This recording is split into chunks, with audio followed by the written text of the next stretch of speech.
MedBricks webcast is a new kind of healthcare media channel to break the silo mentality and foster interdisciplinary thinking. Our mission is to fill that gap and to create a curiosity through different lenses, tapping the passion that guided the historical figures in medicine and bringing present-day groundbreaking research to the front lines. We interview physicians and leaders in the industry about present-day healthcare challenges on our live programming.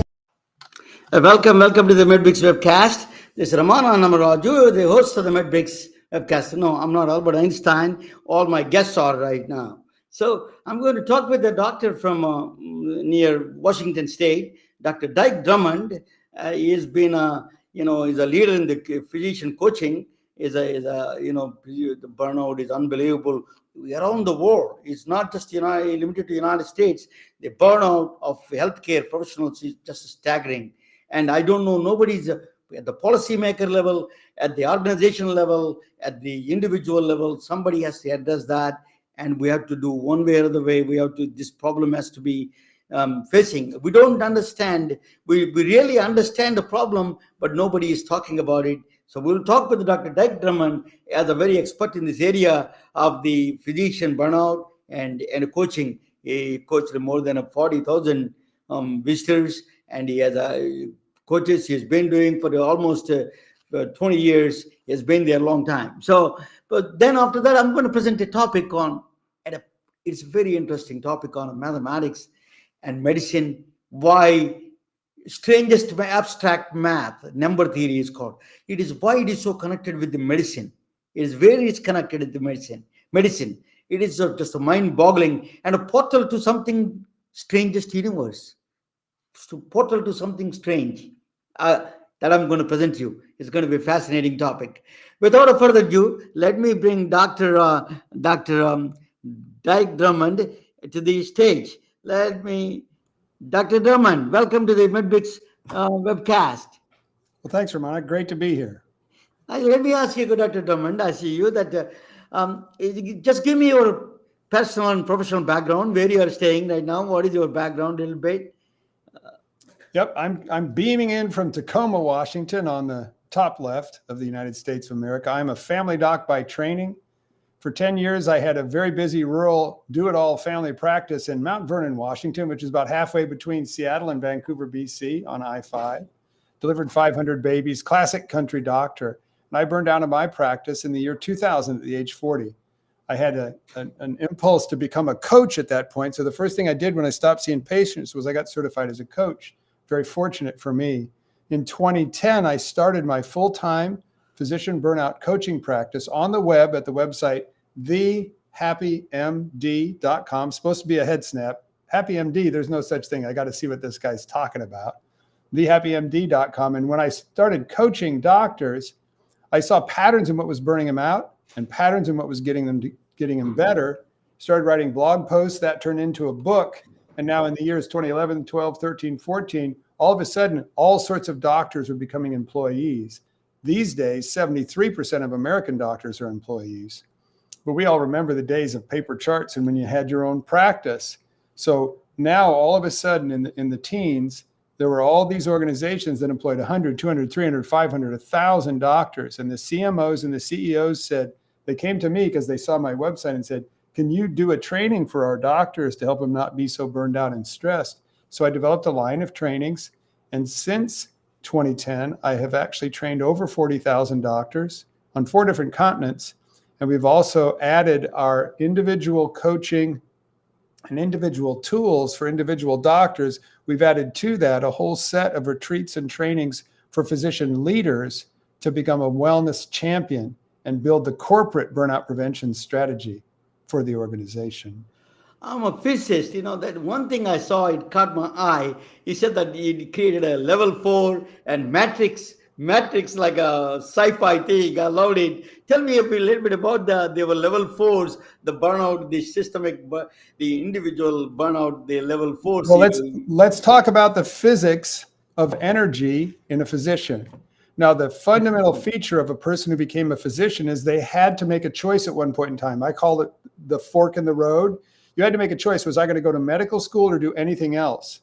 And when you made the choice to go to medical school, what you did was you pledged your professional life to the forces of light in the universe.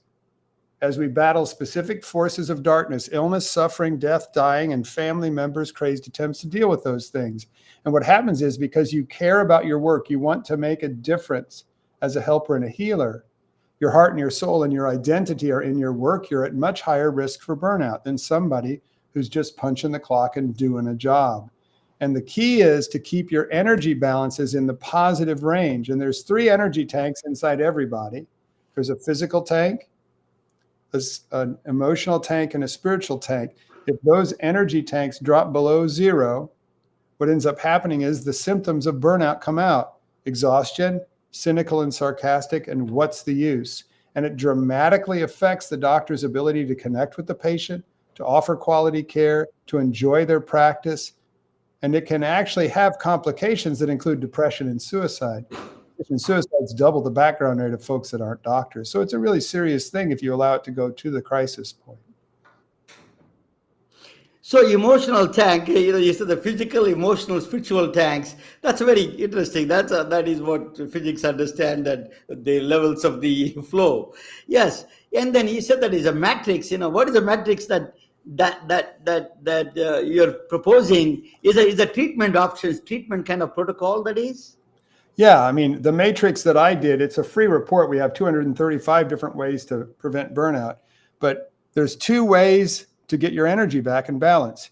You can decrease the amount that you burn, and you can increase the amount that you recharge. With me? And there's 2 places that these energy changes can come from. It can come from you personally taking different actions, and it can come from changing the systems and the organization in which you operate. So lower stress, increase recharge, you can take some responsibility, but somebody's got to be watching the systems of care in the organization and the culture too. Because anytime you have a doctor or a nurse or anybody else taking care of patients inside a healthcare delivery system, it's a perfect canary in a coal mine. Back in the day, the miners took a canary in a cage down with them into the mine. The canary would die in bad air before the miners did. Oh. So if the canary's getting sick, you got a bad mine. Right now we have a burnout rate of above 50% in the United States of America. That means that if I were to survey your people at your organization today, we would find that 50% or more of them are, here's the term, suffering from at least one symptom of burnout. It doesn't have to be that way. Yeah. Let me talk about systemic problem. It is an organization. When I came, I used to live in Georgia, and then I used to meet a lot of doctors, and I used to sell medical computers a long time ago, 1980s.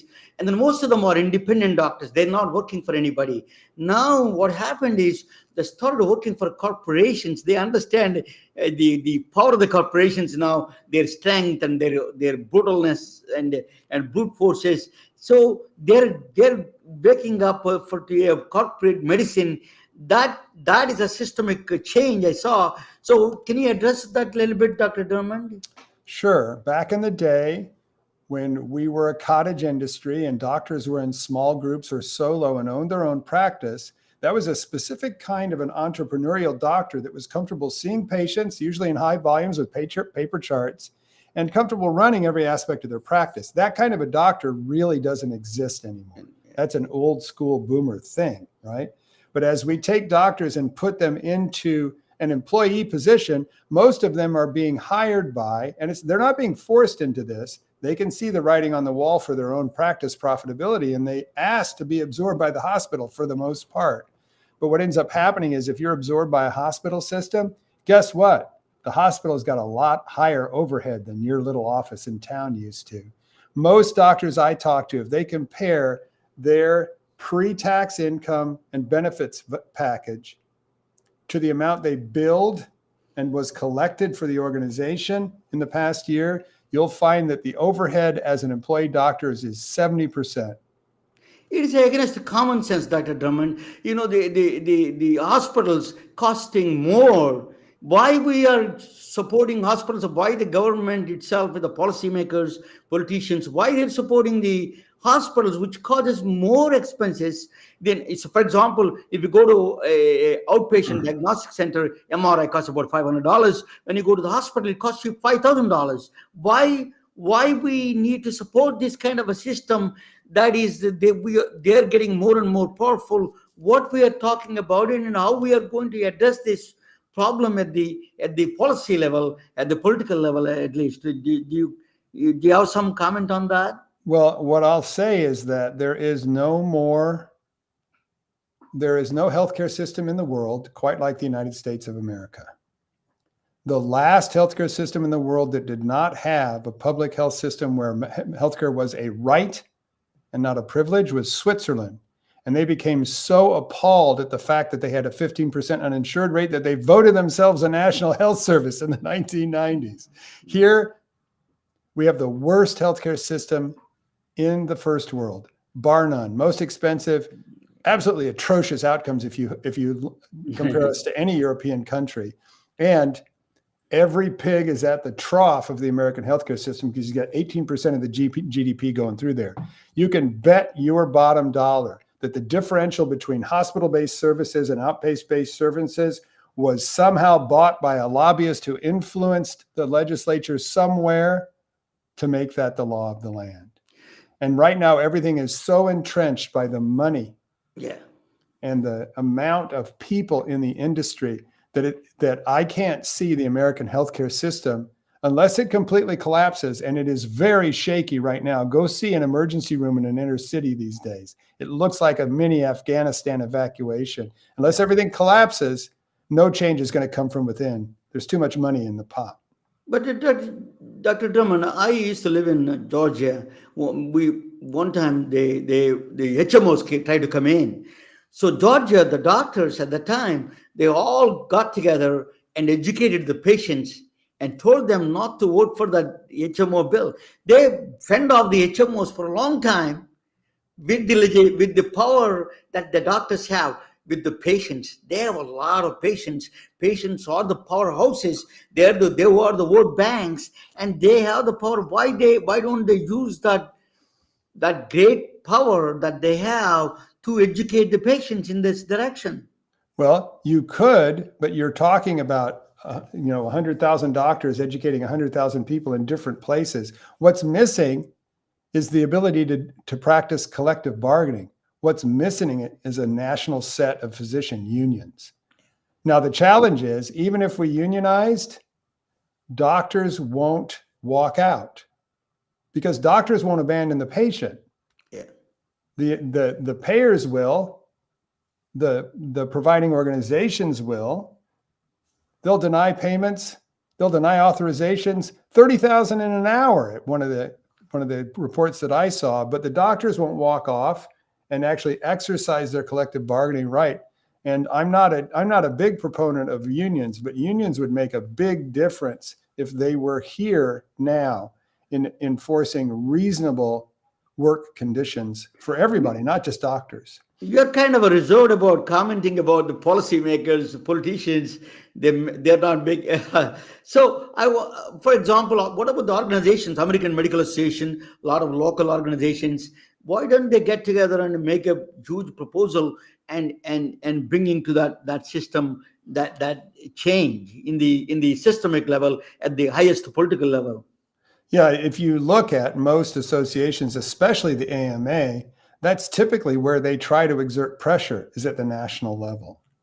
And I think personally, and I know this for sure, my job, I consider, is to raise the awareness and help teach doctors, individual doctors. There's 1 million people in the United States approximately who chose to be doctors and made it through the medical education system. I'm just talking about people that are out in practice that are struggling and suffering.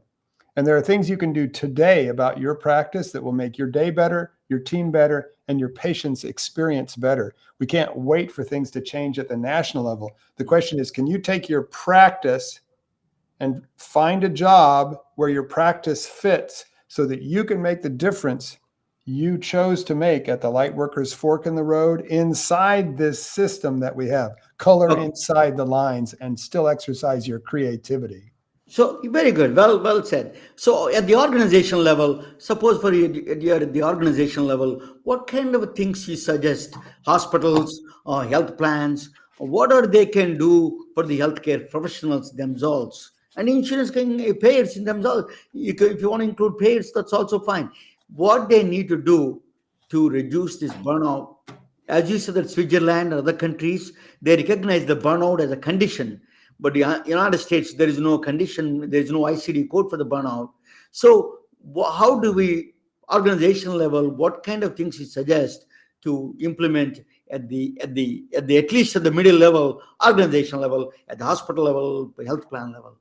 Well, and most of the times that I'm helping people as a consultant with organizational burnout prevention strategy, it's at the level of the employing organization, the organization that provides the care and employs the doctors. And the best way to build a starting burnout prevention strategy is with 4 different buckets.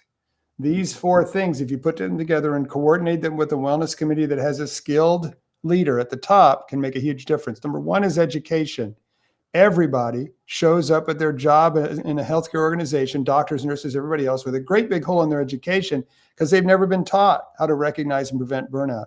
We've actually identified 7 skill sets that are missing from medical education. So there's education.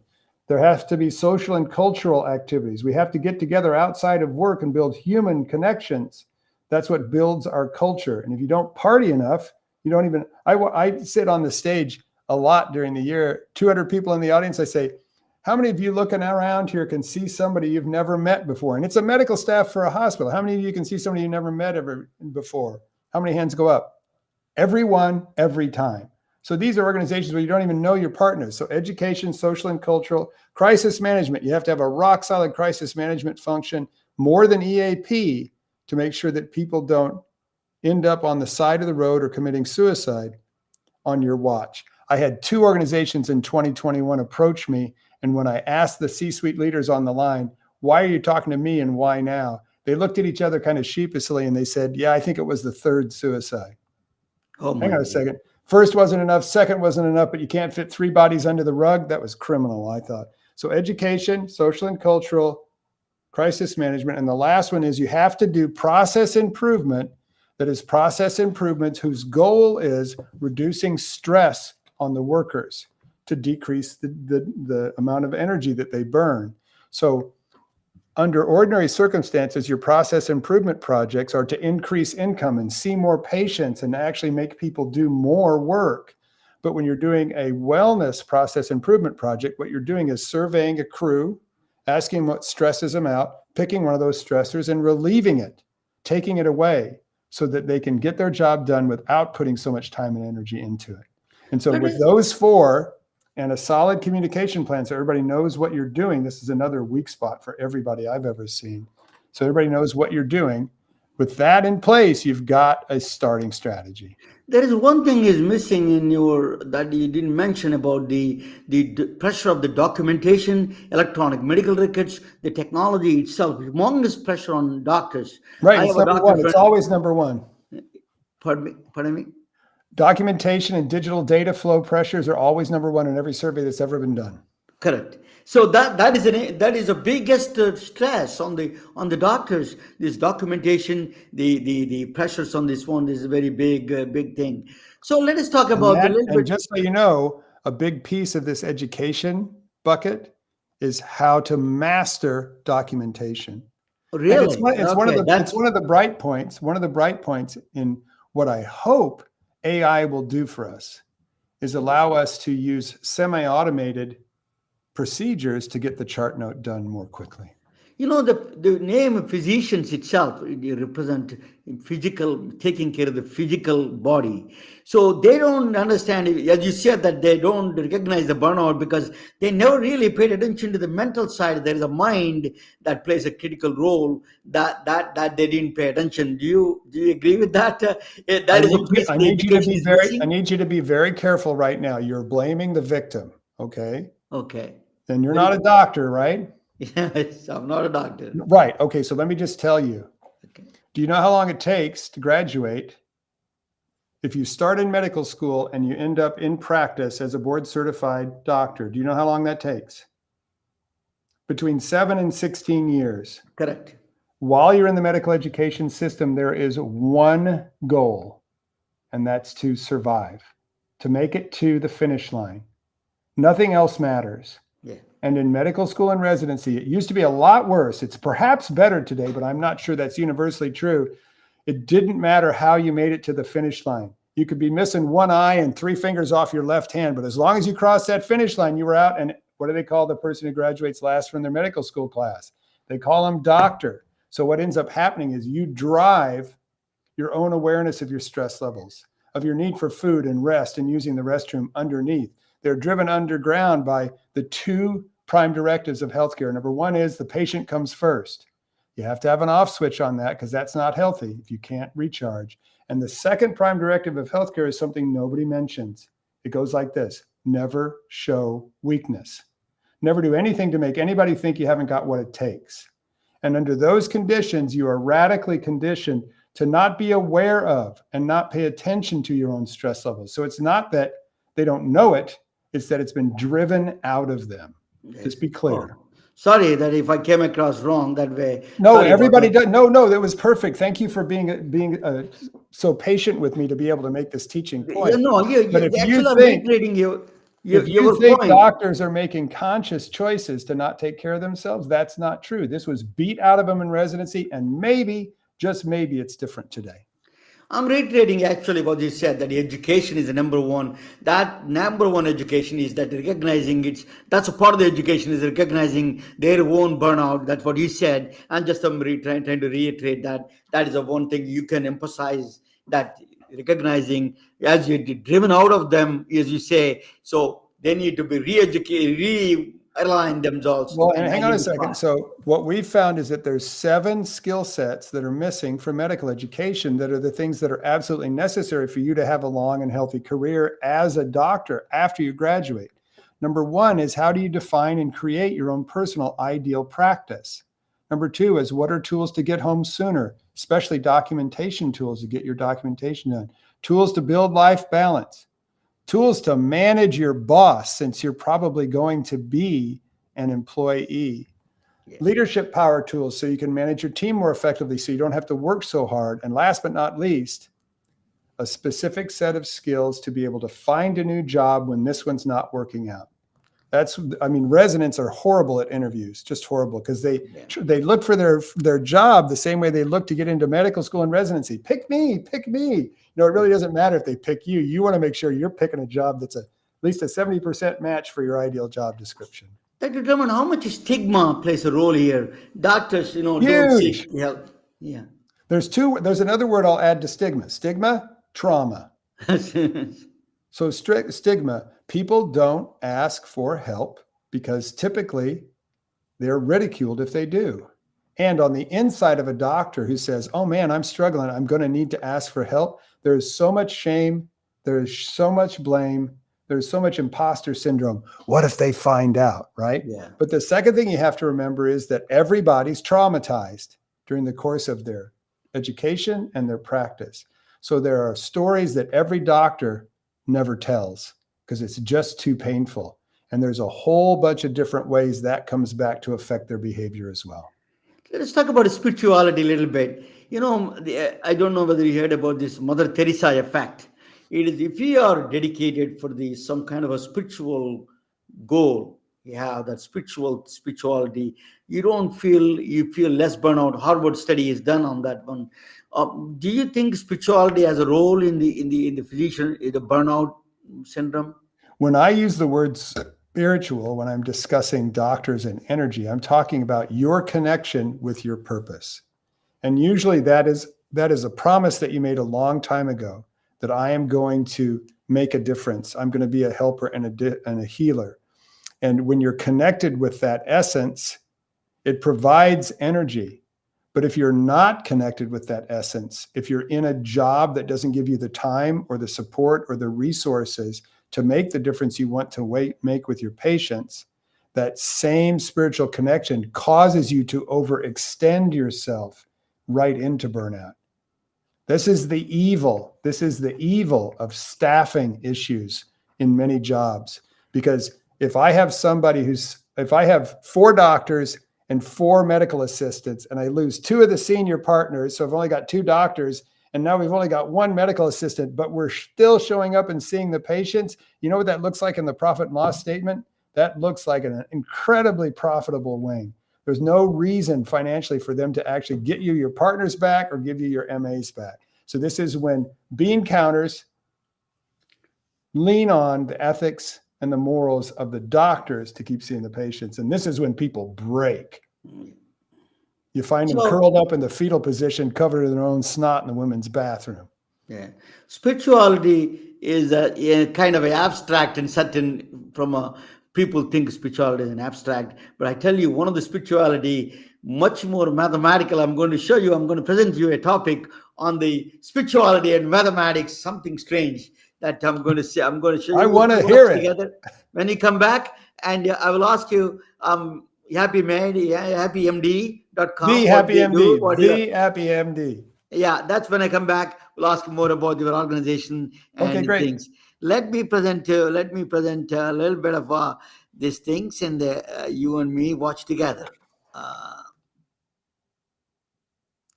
Okay, then let me put both of us together, and you can watch this in bottom. Yeah, there you go. This is I'm going to introduce you a topic on life, death, God in numbers. It's as abstract as it is. Life itself is abstract, death is abstract, God is abstract. But we can, as you said, that Dr. Drummond was saying about the spirituality, and there's a cross section, there is a mathematical aspect to it. I'm going to talk about that. Okay, let me. So in the March 2020, in the Wuhan outbreak came in December or January. We don't know exact dates. January 2020 came out, and then the Dr. Rao Jia is from Tsinghua University, announced the genetic sequence of the coronavirus in March 2020, January 2020. He announced it somewhere around there. We don't know the murky details from China, but that is the best we can get. So when he announced it, that genetic sequence, immediately University of Texas at Austin, Daniel Rapp and Nathan Wang, and with the Jason McCollum lab picked it up, and they immediately identified the spike protein. When you identify the spike protein, immediately we went to the lockdown. As you all know, March 12th is lockdown. The entire world went lockdown, entire planet. Almost unbelievable. So March 18th, 2020, Trump administration announced a Defense Production Act. That means all the federal resources are allocated to find the actual solution and the treatment for the COVID infection, coronavirus. So they went to the IBM Summit computer, the fastest computer on the planet. It's located in Oak Ridge, Tennessee. I went there. My friend lives there, Ram. I want to say hello to him.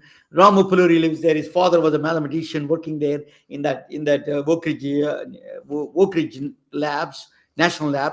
That is the epicenter. If you see Oppenheimer, that is where Manhattan Project was started. But this computer is located in the Oak Ridge, Tennessee, in the corners of the Tennessee. It does 200,000 trillion operations per second. Can you believe this? Our minds don't even think about that kind of thing. 200,000 trillion operations per second. It does floating point operations. It is just unbelievable amount of speed it does.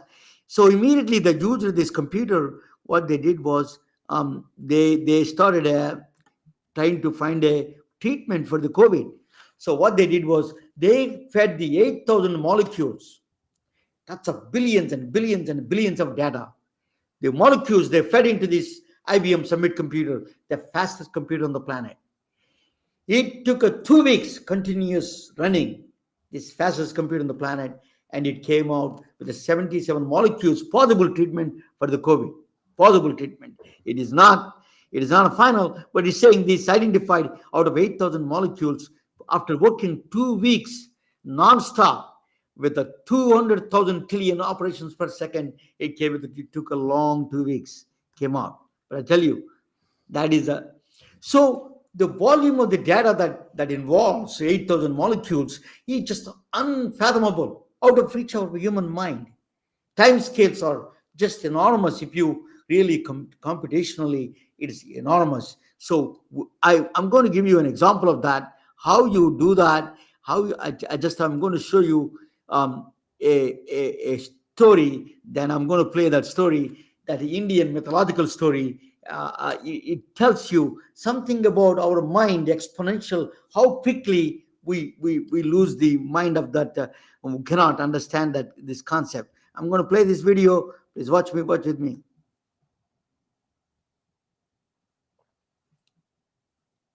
Why it's not playing, but I don't know why. Oh, sorry, I put the wrong one. Just give me 1 minute, sir. Okay.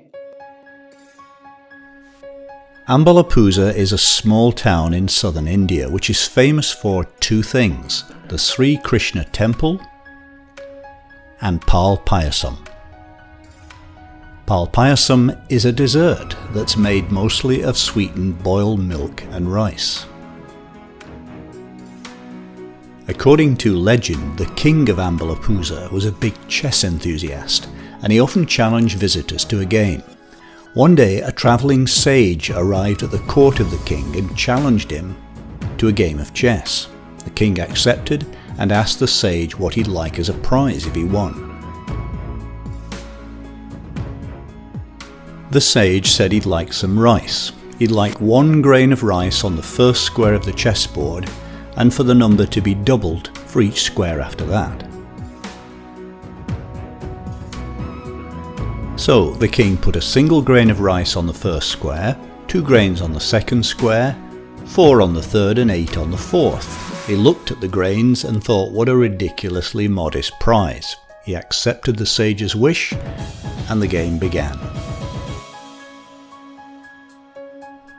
The sage played well and easily won. True to his word, the king ordered a bag of rice to be brought and started to count out the grains onto the squares. He was shocked when he got to just the 12th square and found that he needed to put 2,048 grains onto it. He realized that the prize was going to be a lot bigger than it had first seemed. After a long calculation, he figured out that for the 30th square, he'd need about 536 million grains. By the 40th square, he'd need about 550 billion grains of rice, and for the last square, the 64th, he'd have to count out a staggering 9,220,000 trillion grains. Altogether, he'd have to give the sage about 18,500,000 trillion grains.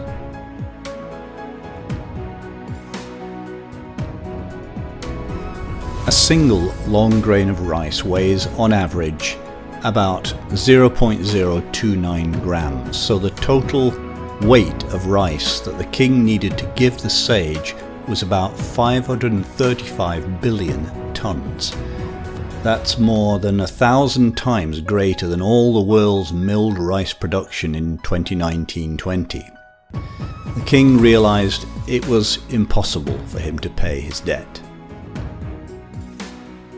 In the legend, the sage turns out to be the god Krishna in disguise. When he saw how upset the king was, he appeared to the king in his true form. He told the king that he didn't have to settle the debt immediately, but could pay it over time. So the king started to serve Pal Payasam in the temple free every day to pilgrims until the debt was cleared.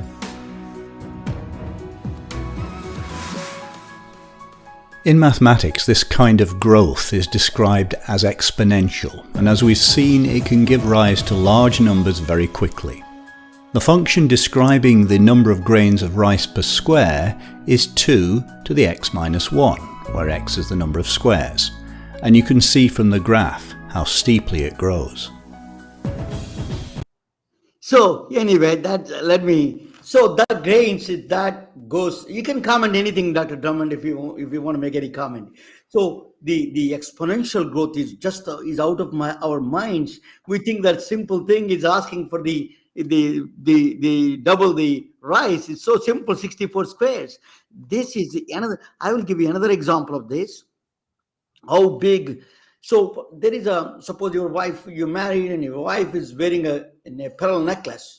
If you take the pearl necklace and she went to the party with you, she came back from the dinner and then dropped her jewelry in the jewelry box, the pearl necklace. The way it falls, that's a pattern. It falls on a pattern, random pattern, right? If you want to get the exact pattern, same pattern, it takes thousands of years. Every day you do, once a day, you do thousands, if not millions of years to bring that same pattern. It's so simple, very simple act. It became a very complex act. I'm going to give you another example. This is a traveling salesman problem in the computers. It's a huge. All computer science students study this problem. If you take a traveling salesman, if you have 5 cities, you cannot revisit the same city twice. And then what are the possible ways you can go 5 cities? 120 times. 10 cities, 3 million times, 3.5 million times. By the time we come to 20 cities, you cannot revisit the same. What are the possible ways you can do? It is 2.43 quintillion times. You cannot solve this problem.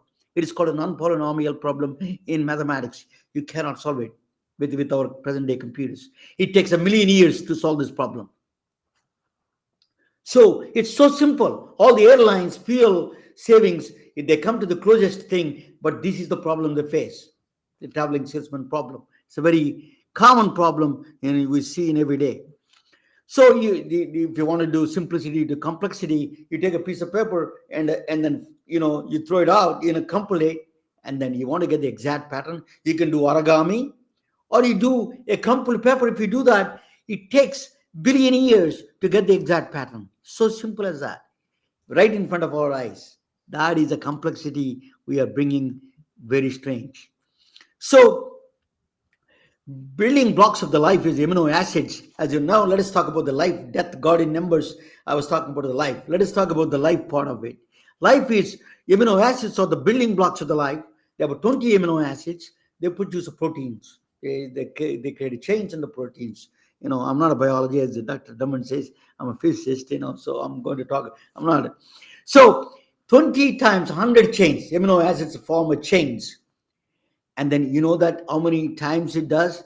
It is like a staggering number of the proteins it can form out of those 20 amino acids with 100 chains. The staggering quintillion. He's talking about trillion, billion times. It's like just a mind-boggling number, huge numbers. So protein can form that. It may have a constraint. It may not be able to do all. Protein folding, for example. If we take a protein folding, it characteristics, that's what the function of the proteins are. They're coolies of our body. They do the hard work. So if you have a 20 to 50 amino, if you put together a 20 to 50 amino acid chains, the insulin, for example, is simplest one. I think that's a protein, hormone protein. And then if you do really possibilities are 1,000 non-linear. We never heard even the name non-linear, like a billion times. Forget about the numbers. So it is just out of the understanding of this our mind. So these are the numbers. Life is.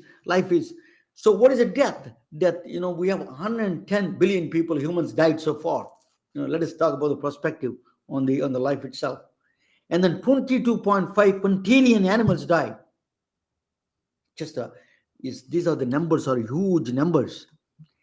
I'm coming to a point why life is. So human brain has limitations because evolutionary, when you are coming from savannas of Africa, we don't have that limitation. We have a limitation. The reason was we don't want to be eaten by a lion. So we don't think about a trillion numbers, how they compute. So we left that big numbers alone. And then we have evolution limitation is there. Memory, hippocampus and other parts of the memory is limited. We cannot absorb as many. So these are two limitations human brain has. So you cannot understand the big numbers. But one man is out of this world. I don't know how he understood infinity. He understood huge numbers. His name, boy who loved numbers. His name is Srinivasa Ramanujan. He was born in a temple city called a road, Kumbakonam, it's called, in a temples and gods and goddesses, Hindu gods and Hindu goddesses. They were surrounded by. Ramanujan was born in a small town. It's a lot of very pilgrim town. Tamil Nadu, India, is a southern part of India. I'm a neighboring state, but at that time, actually, we are the same state. So his name is Srinivasa Ramanujan. It's a long name, but I tell you something about him. He is as mysterious as you can get.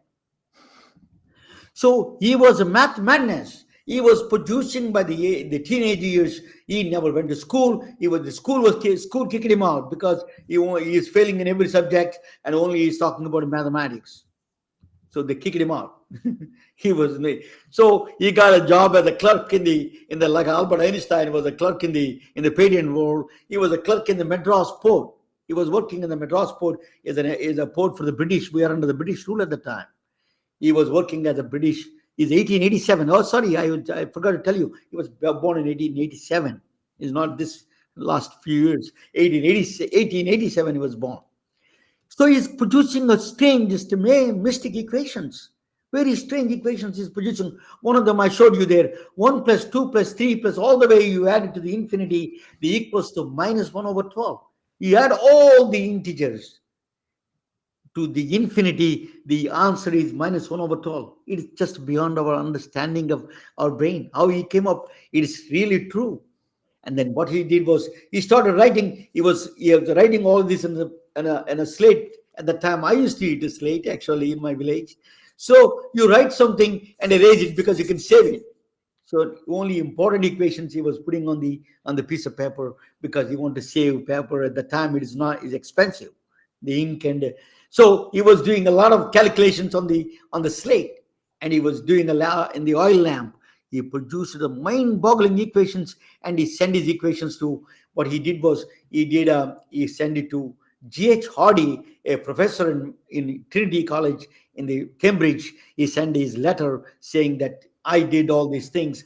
Can you see my equations? English professors were stunned to see this guy is producing these equations. He's not even a mathematician. He didn't have a degree. And he's producing these equations. Something strange about him. Let us talk with him. And then they corresponded. They invited him to, even though he was not qualified to go there as a study, they invited him to study in the Cambridge, England. Then he was just like that, exactly like that, the one I showed you in the picture. Then he has to take a picture he has to change his picture into, he's a little plumpy guy. And then he's a very unassuming guy. He's put a jacket and a tie, like me now. So he did that first picture of the passport. He did that. And Madras port, he left for England in the Trinity. And then he produces So when he went there, all the professors asked him, how did you arrive these equations? Ramanujan, we are stunned. These things you are producing is just out of this world. G.H. Hardy is one of the well-known mathematicians in the world. And he was asking Ramanujan, how did you? He said that Goddess gave it to me in the dreams. Then he said, what? This conversation, actually, biography is written in a similar way. Is what Goddess is? I have a name, Namagiri, the picture on the right-hand side. She is giving me all the equations. I have a photo. These are Western people who are trained in the highest order of mathematics in logic and reason were stunned. Never mind. Sorry, we asked you, and they left him alone. So he was answering. His goddess is giving his equations, mathematical equations of the highest order. So don't laugh at it. What other people? He said that I'm going to say. Just give me 1 second. What these top people said. If you had that answer, our God is giving me in the pictures. People will laugh, and then they will at the end of the career for that guy. So I'm going to tell you a little bit of give me 1 second. What the people said about him. Okay, I'm going to read it. So Michio Kaku says Srinivasa Ramanujan was the strangest man in the mathematics, probably in the entire history of science. He has been compared to the bursting supernovae, illuminating the darkest, most profound corners of mathematics. Then Freeman Dyson is institute from Princeton, where Einstein was there. He's a physics professor. Ramanujan had some sort of a magic tricks that we don't understand, says the late Freeman Dyson of the Institute for Advanced Study in Princeton. Mark Zuckerberg said, the Facebook CEO, with a partial math book, he did the entire modern mathematics and moved the field forward. Just think about if he had access to the internet. Ken Mono, the professor of mathematics of Emory University in Atlanta, who studied the Ramanujan papers in detail, says Ramanujan's work in the mathematics is the epitome of intuition. For a brief window of time, for 5 years, he lit the world of math on fire. G.H. Hardy is a well-respected professor of mathematics at Cambridge and the direct supervisor of Ramanujan, said, the most satisfying thing in my life was meeting my studying student Ramanujan. And Stephen Wolfram wrote a beautiful essay on the Srinivasa Ramanujan. Is one of the leading mathematician. Stephen Wolfram wrote a lot of things on that thing. So it is just you cannot, when you say that God has given the equations, you laugh at it. A man who understood the large numbers. We are afraid of mathematics. That's why doctors went to medicine, because they are afraid of mathematics. Dr. Drummond may not agree, but most of them they didn't like mathematics. But actually, other way around, mathematics is afraid of Ramanujan. He frustrated the mathematicians to the core, with his numbers, with his equations, and all those things. He understood a man who knew infinity. You saw probably a movie came out on him. It's called A Math Who Knew Infinity, Dev Patel, that was there. So he really mastered the big numbers. So where do you get the big numbers in the human body, in the medicine? We have 36 trillion cells in the human body, 39 trillion bacteria in the gut, 1 billion neurons, 1 trillion connections of the neurons in the brain. 4 septillion. We don't even know what a septillion is. Like just don't even think about writing a zeros on it. It's a huge 4 septillion hydrogen atoms. Why do we need to know hydrogen atoms? When you do an MRI, all the hydrogen atoms in the body, H2O, align with the MRI. So that hydrogen atom actually contributes to the MRI images. 11,000 trillion oxygen atoms in the body. Why 11,000 trillion atoms in the oxygen? During the COVID, we are restored, even though we have 11,000 trillion oxygen atoms, they didn't have a few atoms available for them to breathe. So we need to understand these big numbers, even though it doesn't make understanding these big numbers makes a lot of sense in that sense, in the scientific point of view and the medicine point of view. So billions of data that they fed into the computer on the IBM Summit, that huge number produces the life and gives it. It took 2 weeks to a fastest computer on the planet, but it would have taken 20,000 years without a Ramanujan's help. It would have even come close to 77 molecules. It would have gone billion years to compute the fastest computer. Ramanujan mathematics, inspired mathematics, drove the computer, IBM, the super fast computer, to craziness. He drove one of the fastest computers on the planet with his mathematics. He is not alive, but he was Ramanujan Fourier series, Ramanujan libraries. They drove this computer to the fullest extent. So Ramanujan mathematics revealed something. For example, if Ramanujan mathematics signal processing is so powerful, Ramanujan mathematics, EEG epilepsy is a big problem. We don't know exactly what cells is causing the epilepsy. You can go and remove it. So we don't have any mechanism without opening the brain. It's a very dangerous one, right? Neurosurgery. So EEG epilepsy, you can non-invasively, with the Ramanujan's mathematics, Ramanujan signal processing in a filter banks, you can exactly find out which cells playing this game, causing the epilepsy. Heart rate variability, or the same thing with heart complexity, heart rate variability, complexity. You can use a Ramanujan signal processing and you predict the heart attacks in the future. This is a Ramanujan But let me talk about, I talked about life, I talked about death. Let us talk about God in numbers. Why is it such a mystic equations he has? That equations are so mystic.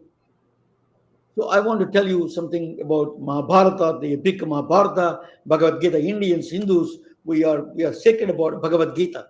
Bhagavad Gita is a sacred textbook in Hindu religion.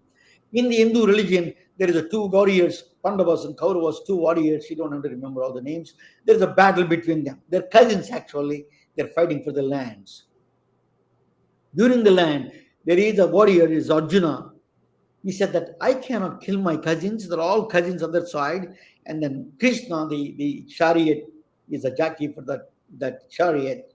He said that you took him outside, and he gave the song of Bhagavad Gita, the song of God.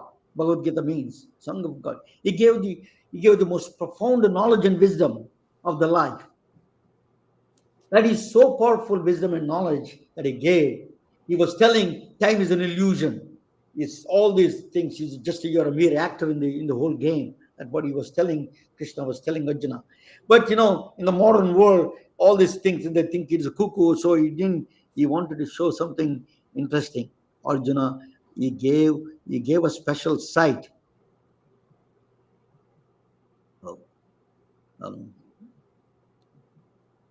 He gave a special sight to, oh, sorry, I moved too much here. So, okay, 1 second, I went too far. So he gave a special sight, divine sight. So Arjuna, the Lord Krishna gave a divine sight, to a blessed divine, because we are three-dimensional. He produced a multi-dimensional form. He impressed Arjuna, his warrior. He wanted to show that the multi-dimensional form for me is not a philosophy. I'm not talking about knowledge, some cuckoo knowledge. I want to show you real world, real universe. And then he went on to the multi-dimensional form, transcendental form of Lord Krishna showed. That he could not see, because humans, we are 3D bonded. Three-dimensionally, we are bounded by 3 dimensions.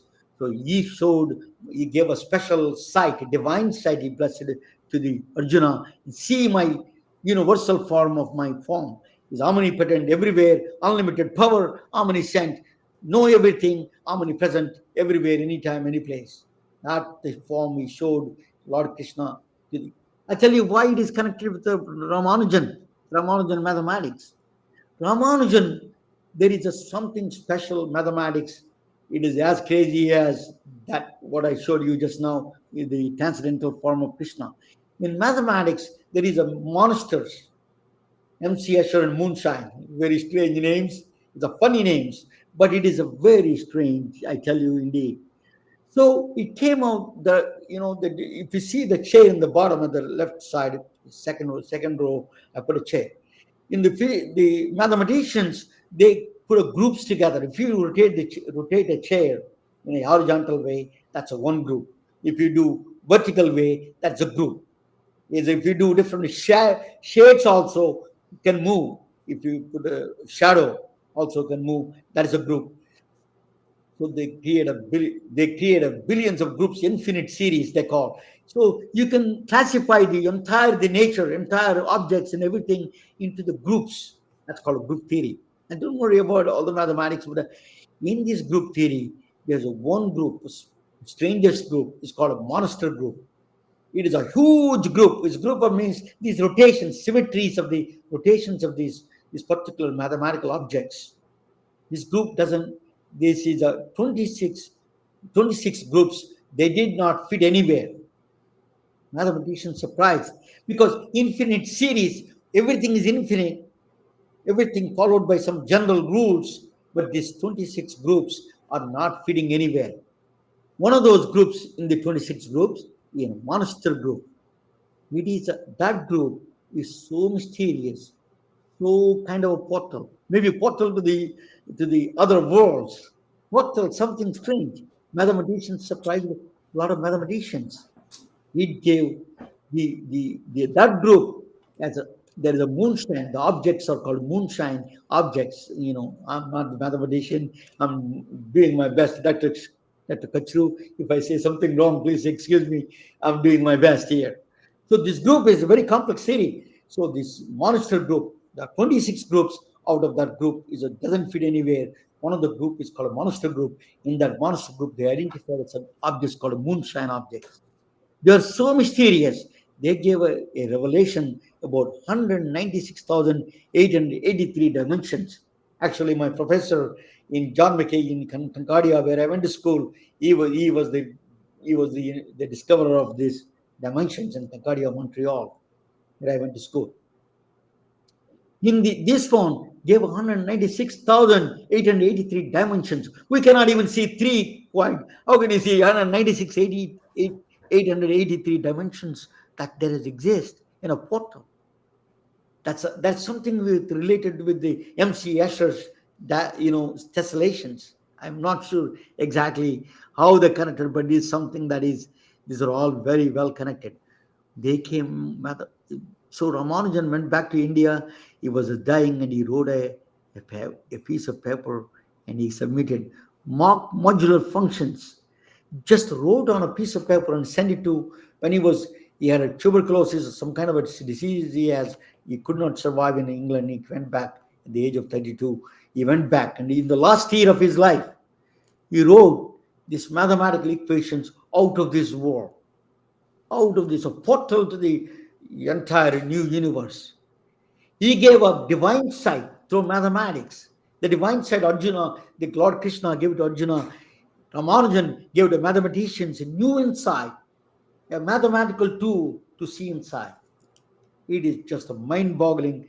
That is related to the string theory. They've connected that one. The physicists connected with the higher dimensions of string theory. It's strangely connected. After passing 8 years, he died in 1920. He died, but after passing 1920, he gave these equations. Before these equations, they found out his lost notebook in England. It's somewhere lying down there. They found this Mach theta function, modular functions they call Mach theta functions. These functions are really a portal to something extraordinary. It's out of this world. So that is connected with higher dimensions. Maybe UFOs, you can use that. Maybe they're using those. So black holes, we saw all of everybody heard about the black holes. Black holes are inside. We don't have an access to inside the black hole because there is nothing that comes back out of the black hole. Everything goes in, including the light. It won't come out. But Ramanujan mathematics can go inside and dwell into what's going on inside. So his mathematics people are really strangely that they're exploring. Ramanujan, 100 years, in 1920 he died. And that he never even heard about the black holes. Einstein just published, the year he passed away, he published his general relativity, Einstein. Nobody knows even any about these gravitational things. So he gave mathematical equations to the black holes inside. String theory. String theory is the physics part of the string theory. Higher dimensions, one of the fundamental, all the particles are made up of strings, energy strings. And the microorganisms, viruses, bacteria, billions and trillions, how you handle them. Even the ATMs, integer functions, how do you distribute the nodes? Integer partitions are very complex. So he gave mathematics of highest order. At the age of 32, he died. He gave to the world highest order of the mathematics. A man who was, Ramanujan, life lives on, one of the top people in the world, powerhouses of the mathematics and physics. One is Miranda Chang in the Amsterdam University, and Manjul Bhargava. He won the field medal, who won a Nobel Prize for the mathematics. I met him actually in a strange encounter as that Ramanujan mathematics. I bumped into him into the Starbucks, and then I was asking him just a general question. I didn't know who is he. I asked him, "What is your name?" He said, "Manjul." I'm Indian, so yeah, he's Indian, and I tell you where you can get Indian food. He told me some place, and then I asked him, "What do you do?" "I'm a professor in Princeton." I said, "Oh, what? You look like a student, high school dropout. What the hell are you doing?" He's a professor. He won the field medal, Nobel Prize of the mathematics. So I wrote him an email. He responded back. Very nice guy. So Dr. Sumit Kachru, I met him. He's a friend of mine. Dr. Sumit Kachru in the Stanford, he's a director of the theoretical physics in the Stanford University. They're all working on Ramanujan mathematics. So Ken Ono is a professor who went to India. His father made a bust. His father is a mathematician. Ken Ono's father, he gave a bust of Ramanujan to as a gift. And then John Duncan of the Emory University, they're all working on the Ramanujan. There's a lot of powerhouses out of universities, IBM computers, the fastest computers, the power, the intellectual prowess of the powerhouses are working on. 100 years ago, a man who lived wrote equations on the slate. On the slate, he used a mathematics. He wrote these equations with the lamp, that is the Christian lamp. It's not electricity, is not there. He wrote with a slate. He drove the entire world, the best computers in the world, best minds in the world, working on a simple man, one man's world. Think about the power of a human mind, unparalleled intuition. That is, it is beyond our imagination. So the mind is so powerful, as Dr. Drummond is talking about. We have to preserve it. So let me bring him out, the Dr. Drummond, back to the just a minute.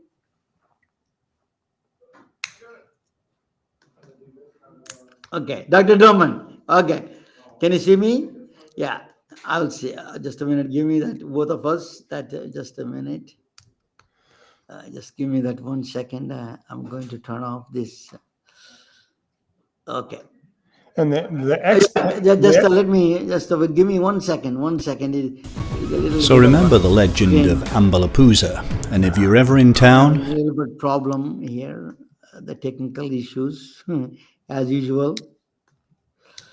Just, okay, I can do that, yeah. Well, and as you were showing us the exponential curve, what's happened is that in my lifetime, all information in all fields has accelerated so that new information is accumulating and has now gone vertical. And it used to be that a doctor could keep track of developments in their specialty with a couple of journal subscriptions and reading for a few hours a month. And now all of us, because the growth in information has gone vertical, all of us have to depend upon Google and other search engines. We use Google just as much as our patients do because we can't keep up. And this blinding complexity is one of the drivers of burnout these days. But what I'd like to do is just reduce it all to one. You have one life. It rolls out in the present moment. You can try and affect things in the past and in the future, but you can't. You can only do it here in the present. So take a breath, let it all go, and decide what you're going to do in this moment in time. And if you as a physician are not satisfied with your practice or your life at this point, ask yourself, what would I like it to be? And then take a new action that will head you in that direction. Baby steps make change over time.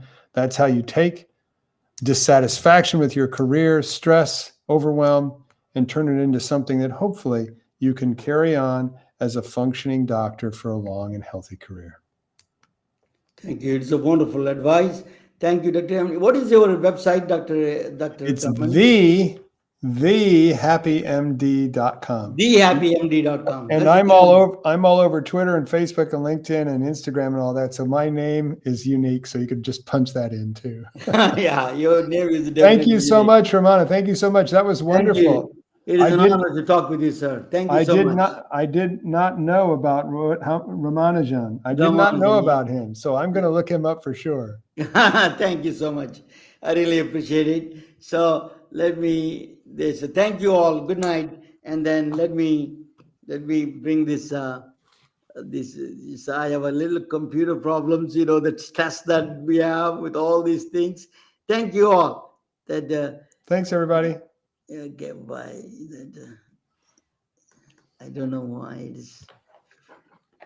Yeah, thank you, sir. Good night. And I'm going to close this one. It's already late. So I'm trying to where is this ending?